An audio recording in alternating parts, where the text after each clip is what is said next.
Do you have buyers that want to wait a little bit before they make that home purchase? Well, there's one statistic that you may want to share with them.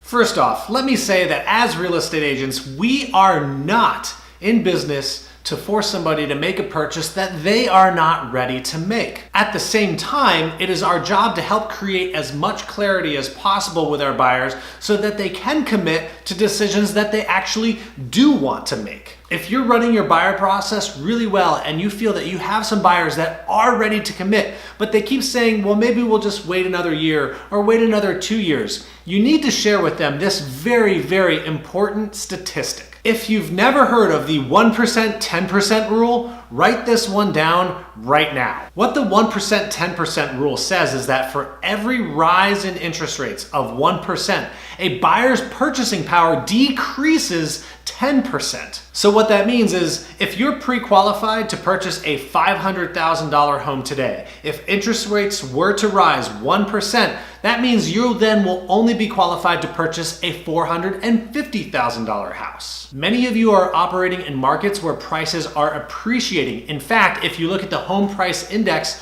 for the second quarter of this year, every single state saw appreciation in home prices for the trailing 12 months. What that means is as interest rates increase and home prices increase, buyers' purchasing power get clobbered. For those of you who are paying attention to interest rates, from 2016 to 2017, a 30-year fixed mortgage interest rate rose about 0.5% on average, which means buyers' purchasing power from that same period decreased about 5% on average. Lately, I've heard interest rates somewhere in the mid-4s, sometimes a little higher, sometimes a little lower. So if we take that average from 2016 to today, that's an entire percentage point. So if you had buyers in 2016 who said, hey, I'm gonna hold off, and now they're getting back in the game, their purchasing power has been decreased unless they've found more down payment or their income has increased so that they can afford more home. If they're looking to buy the same kind of home that they were looking for a couple of years ago,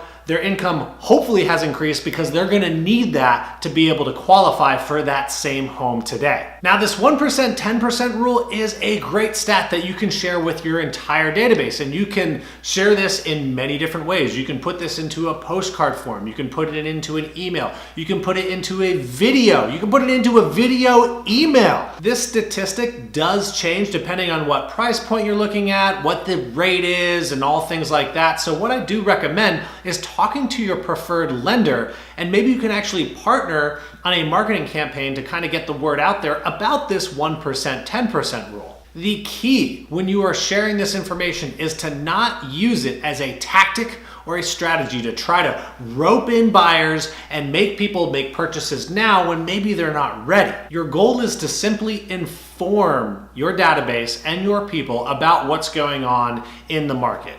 Let them know about what's happening with interest rates, what's happening with home prices, and how does that affect their purchasing power if they are indeed ready to commit to making that purchase. This will also be great for the buyers that you're currently working with who are ready to commit, but for some reason they're holding back just a little bit. Share this stat with them and it might help them put their minds on track to think about where they need to be so that they can have the clarity to commit to what they really want to do. Whether you're looking to help your buyers or for another piece of content that you can share with your database that adds value to them, the 1%, 10% rule is a great thing to share. I hope you guys are having a great September and that you will find some great use for the 1%, 10% rule. And remember, do not forget to put in that upfront work with your buyers, conduct a full-on buyer interview, and don't force anybody into any situation that they're not ready to be in, but advise them. Guide your buyers and you will have happy customers and you will do some more deals as well. Have a great one.